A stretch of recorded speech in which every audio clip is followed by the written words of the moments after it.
Distinguished guests, ladies and gentlemen, it is a pleasure to be here again in Istanbul, a city that has always understood something investors are rediscovering today, and that is that geography matters, strategy matters, timing matters. And today, all these three are being reset. From the macro point of view, we are operating in a fundamentally different environment. We are having experience with the ongoing hostilities and war affairs in our region, in Ukraine and in the Middle East, which have reshaped how we price risk. Energy markets alone show how quickly assumptions can break, with prices in Europe reaching multiples of historical norms in a very short time. For investors, three shifts are now clear. First, political risk is now core risk. Second, energy is no longer a cost, it is a strategic asset. And third, supply chains are being redesigned for resilience and not just for efficiency, meaning that we are not in a cycle of volatility, we are in a structural repricing of risk. At the same time, as was heard in previous panels, the rise of artificial intelligence is accelerating everything. AI is not a hype or a separate sector. It is a horizontal force reshaping productivity margins and competition. And what this means for investors, it means faster scaling, higher capital efficiency, but also more concentrated outcomes. The dispersion between winners and losers is widening. Thus, capital must move with greater precision and greater conviction. From a European perspective, let me be direct. Europe does not lack innovation. It lacks scale. Venture capital investment in Europe remains roughly at about 0.4% of GDP, compared to nearly double in the US. At growth stage, European companies raise significantly less capital, often 50% below US peers. At the same time, Europe holds tens of trillions in savings, more than 35 trillions, meaning that the issue is not capital availability, but it is capital allocation. On top, Europe does not have a pipeline problem. As I said earlier, it has a scale problem. This is why, currently in Europe, the Savings and Investment Union and the multi-annual financial framework under discussion among the European Commission and the Member States is critical, because without deeper, more integrated capital markets, scale will remain constrained. To highlight the importance of the above from the multilateral banking financial institution point of view, I quote here the recent strong statement by the EIB Group President, Mrs. Nadia Calvino. Turning savings into investment and leading the technologies of tomorrow are central to Europe's sovereignty. From the institutional perspective, let's consider the EIB Group, EIB and EIF, that I'm honored to sit on the board of directors of both, addressing the challenges of the European market. And on the other hand, HDBI, addressing the evolution of the Greek market. Our role is to mobilize private capital at scale. Every public or quasi-public euro that is deployed must crowd in multiples of private investment, often 3 to 5 times. Because today, as already explained, the constraint is not just deal flow, it is risk sharing and scale.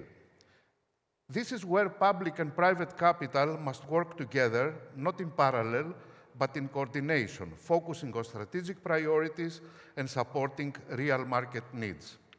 To address these key issues, The EIB Group boards endorsed in March 2026, a couple of months ago, the scaling up of successful financing instruments to strengthen Europe's technological leadership and defense capabilities on top of other ongoing mandates and initiatives.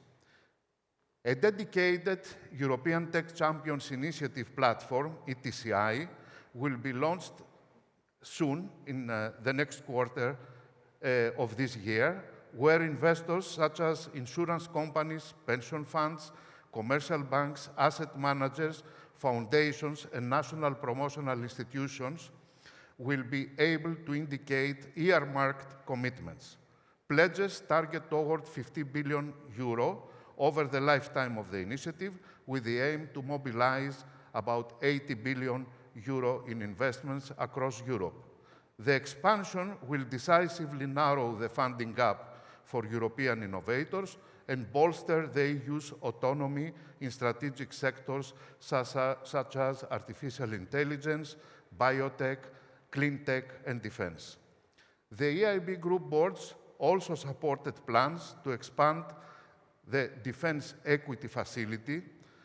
There was a test, DEF1, last year, and now we are launching DEF 2.0, through which the EIF acts as the anchor investor, mobilizing capital into specialized funds in the areas of security and defense.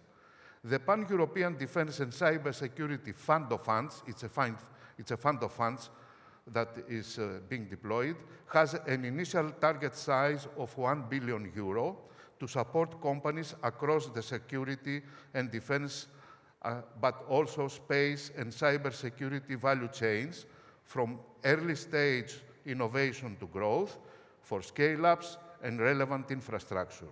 The facility has already helped nurture a European investment community focused on security and defense, and its expansion is projected to support more than 20 funds. But let's turn now country-specific and look at our example, at the case of Hellenic Development Bank of Investments, HDBI. We are the sovereign fund of funds of Greece, and we have successfully managed to achieve that, I said earlier, since our inaugural operation 6 years ago, aligning with national and European Union strategic and investment priorities by managing 2.2 billion euro public resources mandated from the state to be deployed.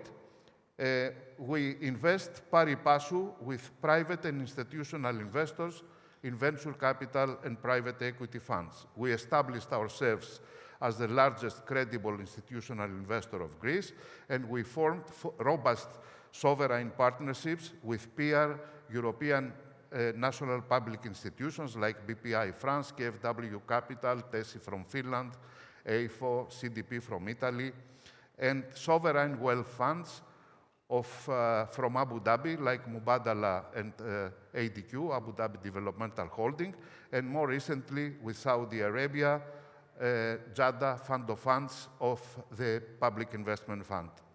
Our continuous effort led to building, within the 6 years of our operations, starting from scratch, a sound portfolio of 42 new venture capital and private equity funds, managing about 3 billion in total. 1.3 comes from our commitments, which is dynamically growing, investing in the Greek talent and entrepreneurship across multiple sectors and asset classes, positioning the Greek ecosystem at the epicenter of the investment radar, and create value for the Greek economy and society and for the investors as a whole. So, where to invest? Where do we see nowadays the most compelling opportunities? The answer is, of course, where returns and strategic relevance align. For example, the key sectors are energy and infrastructure, defense and security technologies, space ecosystems, biotechnology and life sciences, but equally important, particularly for this region, are sectors where academic research, industrial capacity, innovation, and capital can meet at scale. That is, in advanced manufacturing, in agri-food and agri-tech, in fintech and financial institutions, to name but a few. What connects all these sectors is straightforward. They sit on the intersection of economic return and strategic necessity. And in today's environment, that is where capital is being repriced more rapidly. These are not short-term themes. They are long-duration investment pillars in a structurally changing world. Now, turning to this region, Turkey and the broader area, including Greece, as well, of course, as an European Union member state, combine, as we said earlier, strategic geography, industrial debt, and increasingly sophisticated capital and entrepreneurial ecosystem combined with high-quality human capital. Turkey, in particular, has demonstrated in recent years its ability to produce scaling companies, active corporate investors, and a dynamic startup base while maintaining strong links to both European and regional markets.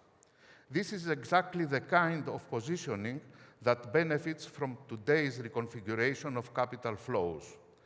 More broadly, the region sits at the intersection of multiple corridors, creating a compelling investment dynamic with strong fundamentals, improving integration, and unexploited scale. Corporate venture capital is central to unlocking this, and this is an area where we already see meaningful momentum in this market. But the next step is clear: from financial participation to strategic integration, and from isolated investments to ecosystem building, because the real value is not just funding innovation. It is scaling it into real economic systems. Let me summarize with 3 points, also considering the European experience. First, risk has been repriced, and this is structural. Second, the real opportunity is not just creating innovation, but scaling it effectively. And third, capital will flow to ecosystems that combine scale, coordination, and strategic clarity. In closing, please allow me to state that capital no longer rewards presence, it rewards positioning. And the region that will lead, as it is the theme of today's event, are those that align capital with strategy, build cross-border scale, and act with speed and conviction.